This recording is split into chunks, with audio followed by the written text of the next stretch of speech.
नमस्कार दोस्तों, मैं के राव आपका स्वागत करता हूं आपके अपने YouTube चैनल यूजे पाठशाला में।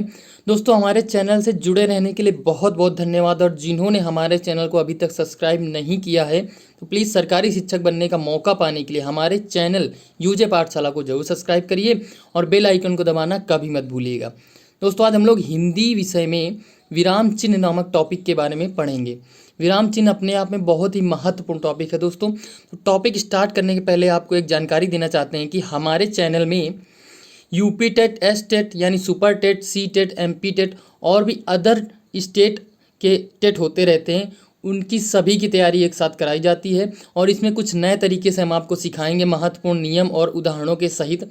अगर एक सरकारी शिक्षक का आप पद निश्चित करना चाहते हैं अपने लिए तो ज़रूर हमारे यूजे पाठशाला चैनल से जुड़े रहिए। और सबसे महत्वपूर्ण बात यह है कि जब भी हमारा वीडियो स्टार्ट करें आप तो एक कॉपी और पेन लेकर ज़रूर बैठिए और हमारे साथ अपने स्वलिखित नोट्स बनाते रहिए, जिससे कि आपको पढ़ने में और आसानी रहे। अपने द्वारा लिखे गए नोट्स पढ़ने में ज़्यादा आसानी रहती है दोस्तों, अच्छे से समझ आता है, तो ज़रूर बनाते रहिएगा दोस्तों। आइए स्टार्ट करते हैं विराम चिन्ह। तो विराम चिन्ह के बारे में हम लोग स्टार्ट करते हैं। तो विराम चिन्ह का अर्थ क्या होता है दोस्तों? विराम चिन्ह का अर्थ होता है ठहरना या रुकना। मतलब रुकना या ठहरने को हम विराम कहते ही दोस्तों सब लोग जानते हैं। तो विराम चिन्ह का अर्थ वही होता है, ठहराव या रुकना। इसकी परिभाषा की बात करें और अच्छे से समझें तो होता क्या है, विचारों या भावों को स्पष्ट करने के लिए जिन चिन्हों का प्रयोग वाक्य के बीच में, दोस्तों याद रखिएगा, वाक्य के बीच में या अंत में किया जाता है उसे विराम चिन्ह कहते हैं। यानी अपने विचारों या भावों को स्पष्ट करने के लिए जो चिन्ह वाक्य के बीच में या अंत में लगाए जाते हैं उन्हें विराम चिन्ह कहते हैं। उनका मतलब अलग अलग हो जाता है, हर विराम चिन्ह का मतलब अलग होता है, उनको आगे समझेंगे दोस्तों। और मेन बात करते हैं पद में इन विराम चिन्हों को क्या कहते हैं। तो पद में विराम चिन्ह को यति कहा जाता है। क्या दोस्तों? पद में विराम चिन्ह को यति कहा जाता है। ये क्वेश्चन आ सकता है, पद में विराम चिन्ह को क्या कहते हैं? ऑप्शन में होगा यति, तो उसी में टिक लगाएंगे। तो आइए दोस्तों आगे बढ़ते हैं। गुरु कामता प्रसाद जी के अनुसार अगर हम बात करें तो कामता प्रसाद जी के अनुसार विराम चिन्हों की संख्या बताई गई 20। कितनी बताई गई दोस्तों? 20। और इन्होंने अपूर्ण विराम या उपविराम को विराम चिन्ह नहीं माना था। तो दोस्तों ये क्वेश्चन बन सकता है कि गुरु कामता प्रसाद जी के अनुसार विराम चिन्हों की संख्या कितनी है, और ऑप्शन में हमको 20 मिल जाएगा, वहीं टिक कर देंगे। इसी तरह एक और क्वेश्चन बन सकता है कि अपूर्ण विराम को किसने विराम चिन्ह नहीं माना, या तो इसे आ सकता है गुरु कामता प्रसाद जी ने किस चिन्ह को विराम चिन्ह नहीं माना था। तो हम लोग ऑप्शन में अगर अपूर्ण विराम या उप विराम होगा तो उसमें टिक कर देंगे। इस तरह से क्वेश्चन बन सकते हैं दोस्तों आगे आने में। तो आइए स्टार्ट करते हैं दोस्तों। कुछ प्रचलित विराम चिन्ह जहाँ से क्वेश्चन अक्सर बनते रहते हैं, तो हम लोग कुछ ही पढ़ेंगे जिनसे अक्सर क्वेश्चन बनते रहते हैं। फर्जी में पढ़ने का क्या फ़ायदा दोस्तों। तो आइए स्टार्ट करते हैं। सबसे पहला जो है विराम चिन्ह वो है हमारा पूर्ण विराम। क्या है? पूर्ण विराम। सब लोग जानते होंगे दोस्तों, लेकिन अच्छे से पढ़ लेते हैं यहाँ पे कि जब वाक्य समाप्त हो जाता है, क्या होता है? जब वाक्य पूर्ण रूप से समाप्त हो जाता है तो पूर्ण विराम का प्रयोग होता है। उसके सबसे अंतिम में पूर्ण विराम का प्रयोग होता है और इसका संकेत चिन्ह खड़ी रेखा होती है। खड़ी रेखा का मतलब खड़ी हुई रेखा एक बना देते हैं अंत में, तो वही हमारा पूर्ण विराम का चिन्ह होता है। जैसे राम स्कूल जाता है। अब राम स्कूल जाता है, हमारा वाक्य पूरा हो गया। अब वाक्य पूरा हो गया तो अंत में हम लोग एक खड़ी रेखा बना देते हैं, वही हमारा पूर्ण विराम हो जाता है। इसका मतलब होता है यहाँ से हमारा पूरा वाक्य खत्म हो गया। अब दूसरा आता है दोस्तों अल्प विराम। क्या आता है? अल्प विराम। अब अल्प विराम को और अच्छे से समझेंगे दोस्तों, बहुत इंपॉर्टेंट है अल्प विराम। तो अल्प विराम का अर्थ अगर मतलब निकालें तो उसका मतलब होता है थोड़ा सा रुकना। अल्प का मतलब ही होता है थोड़ा या बहुत कम, तो थोड़ा सा रुकना अल्प का मतलब होगा अल्प विराम का। उसकी चिन्ह की बात करते हैं तो चिन्ह हमारा नीचे जो कामा लगा होता है वो हमारा अल्प विराम का चिन्ह होता है। इस तरह से कामा लगा होगा नीचे साइड। इसके प्रयोग की बात करते हैं दोस्तों। अल्प विराम का प्रयोग कहाँ कहाँ पे होता है, बहुत इंपॉर्टेंट है। इन प्रयोग से ही क्वेश्चन बनते रहते हैं। तो गिनती में, जैसे गिनती हम लोग लिखते हैं, अगर एक ही लाइन में गिनती लिखते चले जाएं और उसको अगर गिनती के अलग अलग संख्याएं हों तो संख्याओं या अंकों के बीच में कामा लगा देंगे तो वो अलग अलग मानी जाएंगी। मतलब एक ही संख्या नहीं होगी, वो अलग अलग होंगी। जैसे एक के बाद कामा लगा फिर दो लग गया, ये मतलब अल्प विराम लगा फिर दो लग गया फिर अल्प विराम लग गया तीन लग गया। तो मतलब ये जो ये अल्प विराम लगा है इसका मतलब है एक हमारी अलग संख्या है यानी अलग अंक है, दो हमारा अलग है। तो इस तरह से हम लोग यहाँ पे कामा का यानी अल्प विराम का प्रयोग करते हैं। उसके बाद आता है दोस्तों एक समान शब्दों में, अगर एक समान शब्द लिखे हुए हैं उनके बीच में भी हम कामा का प्रयोग करते हैं। जैसे मोहन हो गया, सीता हो गया, राम हो गया, श्याम हो गया, ये सभी लोग घूमने गए। अब ये वाक्य लिखा हुआ है मोहन सीता राम श्याम ये सभी लोग घूमने गए। अब हम लोग अगर ऐसे ही लिख देंगे ना मोहन सीता राम श्याम बिना अल्प विराम के, तो हमारा वहाँ पे अर्थ क्लियर नहीं होगा, वहाँ पे लगेगा यह एक ही लोग का नाम है इतना बड़ा सा। अब ये हम लोग इतने लोग घूमने गए तो इनको हम लोग अलग अलग लोग हैं इनको दर्शाने के लिए हम लोग अल्प विराम का प्रयोग करते हैं। जैसे मोहन हो गया एक, दूसरा हो गया, उसके बाद अल्प विराम का प्रयोग किया गया, फिर सीता, उसके बाद अल्प विराम, फिर राम के बाद अल्प विराम। इस तरह से हम लोग ये चार लोग हो गए अल्प विराम का यूज करके लिख लिए गए, और ये सब लोग क्या करेंगे घूमने गए। इस तरह से हम लोग एक समान शब्दों के बीच में भी करते हैं। जैसे हमारे सभी संज्ञा शब्द हैं उनके बीच में हम लोग अल्प विराम का प्रयोग किया। इसके बाद आता है दोस्तों तारीख में और सन के बीच में हम लोग अल्प विराम का प्रयोग करते हैं। जैसे हमने लिखा 26 अक्टूबर 2020, 26 अक्टूबर 2020, तो 26 अक्टूबर के बाद हम लोग यानी तारीख हमारी 26 अक्टूबर हो गई, उसके बाद हमने लिखा सन, तो सन के पहले और तारीख के बीच में, तारीख और सन के बीच में हम लोग कामा का प्रयोग करते हैं यानी अल्प विराम का प्रयोग इस तरह से करते हैं।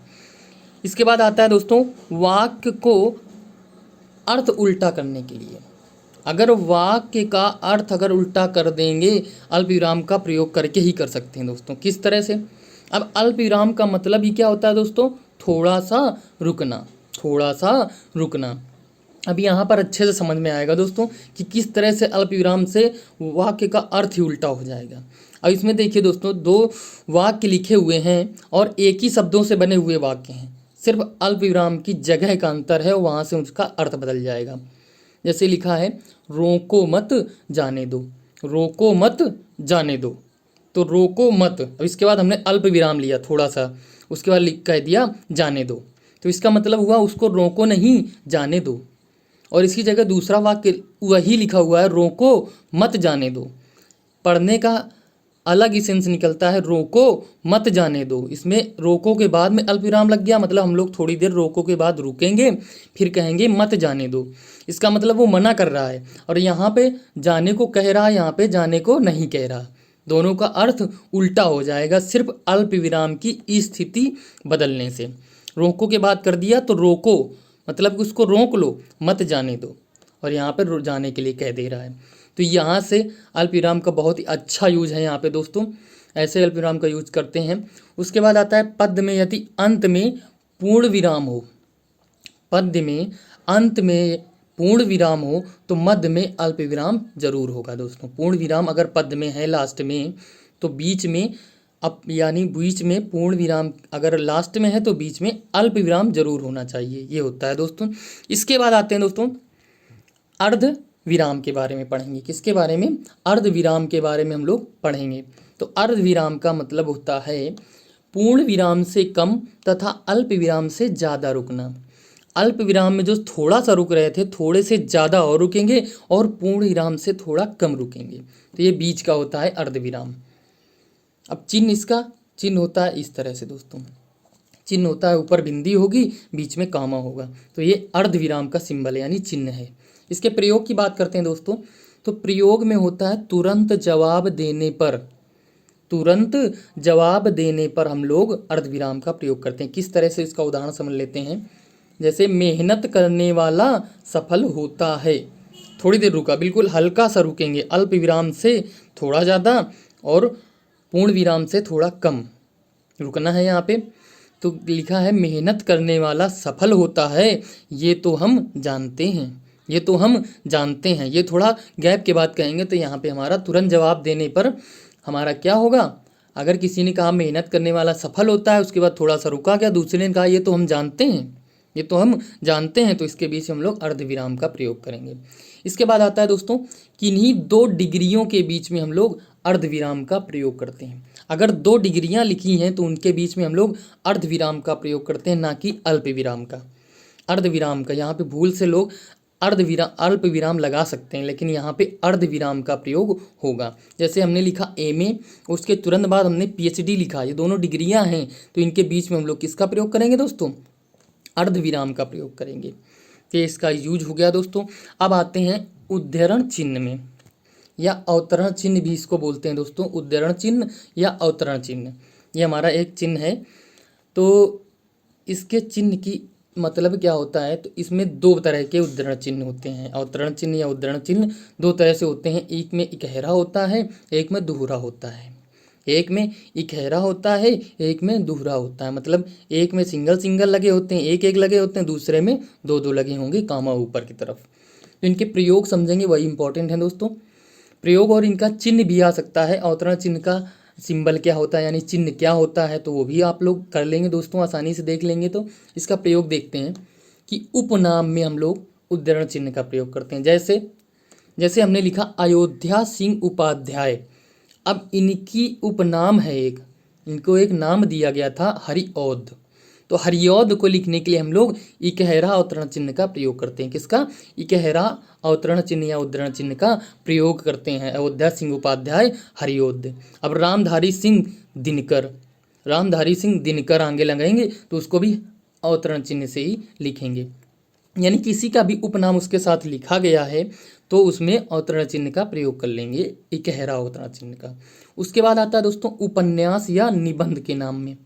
उपन्यास या निबंध के नाम में हम लोग इकहरा अवतरण चिन्ह का प्रयोग करते हैं। जैसे कहते हैं अंधेर नगरी, अंधेर नगरी और गोदान। ये हमारे उपन्यास और निबंध जैसे भी नाम हैं उनके हम इकहरा अवतरण चिन्ह के साथ लिखते हैं। जैसे अंधेर नगरी में हमने ये चिन्ह लगाए, गोदान में भी हमने ये चिन्ह लगाए। तो इस तरह से हम लोग इनके उद्धरण चिन्ह का प्रयोग करते हैं। इसके बाद आता है किसी के कथन में, किसी के कथन में हम लोग अवतरण या उद्धरण चिन्ह का प्रयोग करते हैं, और इसमें ध्यान देंगे दोहरे अवतरण चिन्ह का प्रयोग करेंगे। जैसे लोकमान्य तिलक ने कहा था, लोकमान्य तिलक ने कहा था। अब इनका किसी का कथन है, किसका है? लोकमान्य तिलक का। क्या है कथन? अब वो कथन जो है उसको हम लोग दोहरे अवतरण चिन्ह में लिखेंगे। कैसे? स्वतंत्रता हमारा जन्मसिद्ध अधिकार है, ये उनका कथन है, इसलिए हमने इसको दोहरे अवतरण चिन्ह के साथ लिखा हुआ है, ये लगे हुए हैं। तो ऐसे लिखेंगे हम लोग, अवतरण चिन्ह का प्रयोग करेंगे। इसके बाद आता है दोस्तों योजक चिन्ह। क्या आता है? योजक चिन्ह। अब चिन्ह इसका इस तरह से होता है, ऐसे चिन्ह इसका ऐसे होता है। और योजक चिन्ह का जो चिन्ह होता है वो थोड़ा छोटा सा होता है दोस्तों। अभी आगे पढ़ेंगे, वो बड़ा सा होता है, उसका भी अर्थ अलग होता है, उसका प्रयोग भी पढ़ेंगे अलग से। यहाँ पे योजक चिन्ह है, छोटा सा है। जैसे इसका प्रयोग देखें, इसका प्रयोग होता है विपरीत या समान शब्दों के मध्य इसका प्रयोग किया जाता है। योजक का मतलब होता है जोड़ना, तो इस तरह से इसमें हिंदी में इस तरह से जोड़ लिखा जाता है। छोटा सा चिन्ह लगाएंगे थोड़ा, और बड़े का अर्थ अलग होता है, वो बाद में बात करेंगे। तो विपरीत या समान शब्दों के मध्य। कैसे? चलते चलते, ये हमारा समान शब्द है दोस्तों, तो इनके बीच में हम लोग ये योजक चिन्ह का प्रयोग करेंगे। दिन और रात, दिन रात लिखा है, अगर बीच में और नहीं लगा है तो हम इस तरह से लिखेंगे, क्योंकि ये शब्द विपरीत हैं। दिन और रात, दिन रात विपरीत है, इनको एक साथ लिखेंगे तो दिन और रात के बीच में हम लोग योजक चिन्ह का प्रयोग करेंगे। इस तरह से योजक चिन्ह का भी प्रयोग कर लेंगे दोस्तों। अब आगे आते हैं लाघव चिन्ह। कौन सा दोस्तों? लाघव चिन्ह, ये भी इंपॉर्टेंट है। लाघव चिन्ह का सिंबल ये होता है, छोटा सा जीरो लगा देते हैं आगे। जैसे संक्षेप में लिखने पर, मतलब छोटा अक्षर लिखेंगे अगर उसका, तो हम लोग संक्षेप में लिखेंगे तो लाघव चिन्ह का प्रयोग करें। जैसे डॉक्टर, हमने पूरा ना लिख के डा बना दिया, बड़ा की मात्रा लगा दी और ये लगा दिया, तो हम लोग समझ जाएंगे कि ये डॉक्टर लिखा हुआ है। अब जैसे प्रो बना दिया और ये लिख दिया तो प्रोवाइडर या प्रोविजन, ऐसे करके कुछ भी लिखा होगा उसका मतलब प्रो बना के जीरो लगा देंगे। अब जैसे उत्तर प्रदेश को हम पूरा ना लिख के ऊ लिख के फिर बना देंगे गोला, वही लाघव चिन्ह, उसके बाद प्रा लिख के फिर लाघव चिन्ह बना देंगे। इसी तरह मध्य प्रदेश को भी कर सकते हैं, आंध्र प्रदेश को भी कर सकते हैं। इनको शॉर्ट फॉर्म में यानी लिखना है, यानी संक्षेप रूप में लिखना है, तो हम इसका लाघव चिन्ह का प्रयोग करके लिख सकते हैं, उसका मतलब हम लोग समझ जाएंगे पूरा। तो अब आगे आते हैं दोस्तों निर्देशक चिन्ह। अब हमने बताया था ना योजक चिन्ह, योजक चिन्ह का भी इस तरह था, लेकिन योजक चिन्ह का ध्यान रखेंगे दोस्तों, योजक चिन्ह का हमारा थोड़ा सा छोटा होता है और निर्देशक चिन्ह का बड़ा सा होता है, सिंबल चिन्ह होता है। इसमें क्या होता है, जब कोई निर्देश देता है तो निर्देशक चिन्ह, निर्देश का मतलब निर्देशक, निर्देशक चिन्ह का मतलब होता है कि निर्देश देता है, तब हम लोग इसका प्रयोग करते हैं। जैसे राम ने रावण को, राम ने रावण को निर्देश दिया, इसलिए राम के आगे लगा है निर्देशक चिन्ह, राम निर्देशक चिन्ह। फिर रावण तेरी दृष्टता का बदला ना लिया तो मैं राम नहीं। देखिए निर्देश दिया है रावण को, इसलिए राम के बाद में लिखा हुआ है निर्देशक चिन्ह लगा हुआ है। यानी को निर्देश दिया रावण को, राम ने निर्देश दिया रावण को, तेरी दृष्टता का बदला ना लिया तो मैं राम नहीं। इस तरह से हो तो निर्देशक चिन्ह लगाएंगे, जो निर्देश दे रहा हो उसके बाद में, जो निर्देश दे रहा हो उसके बाद में लगाएंगे। ये हो गया निर्देशक चिन्ह दोस्तों। उसके बाद आता है विवरण चिन्ह। कौन सा? विवरण चिन्ह। विवरण चिन्ह का सिंबल ये होता है, 2 बिंदी होंगी, उसके बाद ये लगा होगा, तो विवरण चिन्ह ये हो गया। तो विवरण चिन्ह का प्रयोग क्या है? विवरण देने में। कहाँ पे दोस्तों? विवरण देने में। यानी हम लोग अगर कोई किसी चीज़ की परिभाषा लिख रहे हैं या कहीं उदाहरण लिख रहे हैं, यानी किसी जैसे संज्ञा की परिभाषा हमें लिखनी है, संज्ञा लिखा ऊपर, नीचे परिभाषा हेडिंग डाली और उसके बाद में हम लोग इस विवरण चिन्ह का प्रयोग करते हैं, यानी उसका विवरण हम लोग परिभाषा में देंगे, इसलिए हमें विवरण चिन्ह का प्रयोग यहाँ परिभाषा के बाद लिखते हैं, प्रयोग करते हैं। ऐसे उदाहरण में भी ऐसे करेंगे, उदाहरण के बाद भी विवरण चिन्ह का प्रयोग करेंगे, यानी वहाँ पर हम लोग उसका विवरण दे रहे हैं, इसलिए वहाँ पर विवरण चिन्ह का प्रयोग करा जाता है। तो ये हो गया विवरण चिन्ह दोस्तों। उसके बाद आता है काक पद या हंस पद, इसी को त्रुटिपूर्ण भी कहा जाता है। बहुत इंपॉर्टेंट है दोस्तों, हम लोग अक्सर इसका यूज पे करते रहते हैं। ये चिन्ह होता है नीचे की ओर ऐसे करके वी बना, उल्टा वी बना होता है नीचे की ओर अक्षरों के। जैसे इसका प्रयोग कैसे होता है? वाक्य में कोई शब्द छूट जाने पर, वाक्य में कोई शब्द जब छूट जाता है तो हम काकपद या हंस पद या त्रुटिपूर्ण चिन्ह का प्रयोग करते हैं। जैसे हमने लिखा सीता घर जाती है, अब बीच में हमने देखा अरे सीता के बाद तो मेरा कुछ छूट गया, रोते हुए छूटा हुआ है। अब इसको इतने छोटी जगह में तो लिख नहीं सकते दोस्तों, तो उस जगह हम लोग उस छोटी जगह में त्रुटिपूर्ण चिन्ह यानी हंस पद चिन्ह का प्रयोग करके उसके ऊपर की ओर हम लोग रोते हुए लिख सकते हैं। तो उसका मतलब ये माना जाएगा कि सीता के बाद हमारा रोते हुए पढ़ना है, उसके आगे फिर घर जाती है पढ़ना है। तो ये हमारा पूरा वाक्य कैसे बन जाएगा? सीता रोते हुए घर जाती है। ये हो गया। इस तरह से हम लोग काकपद या हंस पद का प्रयोग करते हैं। बहुत अच्छा ये भी चिन्ह है, आ सकता है इससे भी क्वेश्चन दोस्तों। इसके बाद आता है, ये चिन्ह पूछा जा सकता है दोस्तों, बहुत इंपॉर्टेंट है, त्रुटिपूर्ण चिन्ह कैसा होता है, इसका हम लोग टिक लगा देंगे यही वाला देख के। इसके बाद आता है दोस्तों कोष्ठक। क्या आता है? कोष्ठक, ये भी इंपॉर्टेंट है। कोष्ठक का चिन्ह इस तरह से होता है। अब मैथ में तो कोष्ठक 3 प्रकार के होते हैं, छोटा, मंझिला और बड़ा। अब हम लोग इसमें इस तरह से पढ़ेंगे, चिन्ह कौन सा है ये, इस तरह से कोष्ठक हो जाएगा दोस्तों। अब कोष्ठक है किसी के बारे में जब बताया जाए, जब किसी के बारे में बताया जाए, किसी के बारे में बताया जाए तो वो कोष्ठक में लिख देते हैं, कोष्ठक में लिख देते हैं। मतलब उसी का अर्थ, अगर हमने कोई वाक्य शब्द लिखा, उसका अर्थ अगर उसी के बगल में लिखना है तो हम उसको कोष्ठक में लिख सकते हैं। जैसे सत ऋतु, सत ऋतु की सभा में सभी देवता उपस्थित थे। अब हम सत ऋतु का अर्थ बताना चाहते हैं बीच में, यानी सत ऋतु कौन थे, तो सत ऋतु हमारे कौन थे? इंद्र थे, तो उनको कोष्ठक में लिख दिया गया। सत ऋतु के जस्ट बाद कोष्ठक में इंद्र लिख दिया गया। उसके बाद हमने यहाँ पे देखा उपस्थित को हम एक और शब्द से लिख सकते हैं, यानी लिखा हाजिर से लिख सकते हैं, यानी देवता उपस्थित थे या हाजिर थे, तो इसका अर्थ बताया हमने उपस्थित का, उसको कोष्ठक में लिख दिया। इसको पढ़ सकते हैं इंद्र की सभा में सभी देवता हाजिर भी थे, इस तरह से भी पढ़ सकते हैं। या पढ़ लें ऋतु की सभा में, सत ऋतु की सभा में सभी देवता उपस्थित थे, दोनों तरह से पढ़ सकते हैं। तो अर्थ बताने के लिए हम लोग उसी के बगल में कोष्ठक लगा के उसका अर्थ लिख सकते हैं।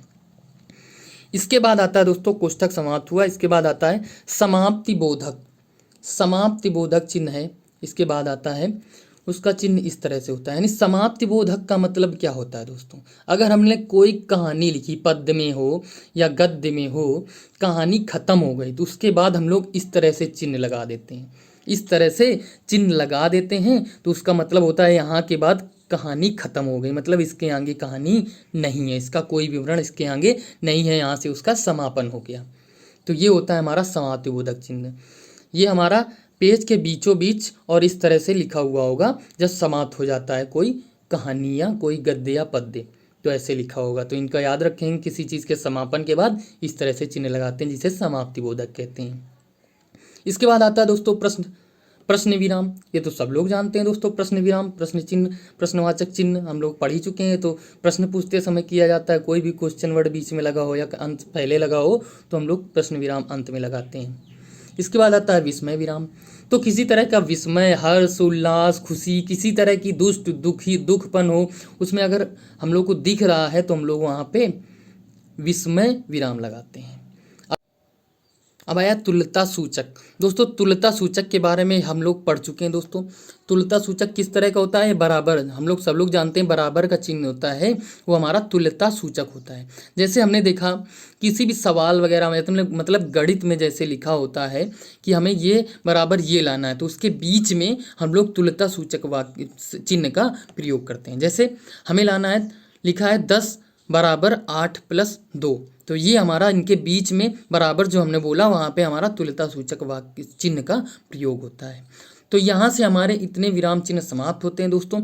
इतने ही विराम चिन्ह अगर पढ़ लेंगे तो इनसे सारे क्वेश्चन आपके एग्जाम में फंस जाएंगे। और भी बहुत सारे विराम चिन्ह हैं लेकिन उनको पढ़ने से कोई फ़ायदा नहीं है दोस्तों। इतना ज़रूर याद रखेंगे कि आप जब भी पढ़ने बैठें तो आप अपने नोट्स, अपने कॉपी पेन लेकर बैठें और उनको नोट्स बनाते चले जाएं, जिससे आपको आगे कभी पढ़ने में जल्दी से आसानी हो जाए। आप वीडियो से भी पढ़ सकते हैं लेकिन आप अपने नोट्स से पढ़ेंगे, नोट्स अपने हाथ से लिखेंगे तो लिखने में ही आपको बहुत सारा चीज़ याद हो जाएगा। तो दोस्तों यहाँ से हमारे विराम चिन्ह समाप्त होते हैं। आप हमारे इस वीडियो को देखिए और अच्छा लगा हो को लाइक करिए दोस्तों। और अगर कुछ भी आप इसमें नहीं समझ पा रहे हैं तो हमारे कमेंट बॉक्स में पूछ सकते हैं उससे, तो कमेंट बॉक्स में हम आपको तुरंत उसका आंसर देंगे, आपको समझाएंगे अच्छे से। तो और अगर सरकारी विद्यालय में एक सीट पक्की करना चाहते हैं तो हमारे यूजे पाठशाला चैनल को जरूर सब्सक्राइब करिए और बेल आइकन को दबाना कभी मत भूलिएगा दोस्तों, जिससे हमारे अगले वीडियो का नोटिफिकेशन तुरंत आपके पास आ जाएगा और उसको सबसे पहले आप देख सकेंगे। तो दोस्तों इसी के साथ मिलेंगे हम लोग अगले वीडियो में। जय हिंद।